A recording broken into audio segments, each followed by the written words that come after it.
18 படி மீது ஏறிடுவார்.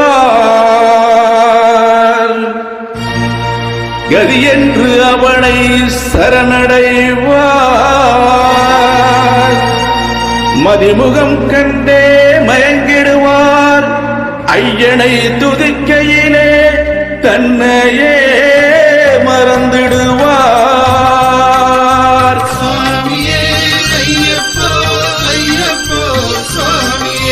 சரணம் சரணம் ஐயப்பா சுவாமி சரணம் ஐயப்பா சரணம் சரணம் ஐயப்பா சுவாமி சரணம் ஐயப்பா சரணம் சரணம் ஐயப்பா சுவாமி சரணம் ஐயப்பா சரணம் சரணம் ஐயப்பா சுவாமி சரணம் ஐயப்பா சரணம் சரணம் ஐயப்பா சுவாமி சரணம் ஐயப்பா சரணம் சரணம் ஐயப்பா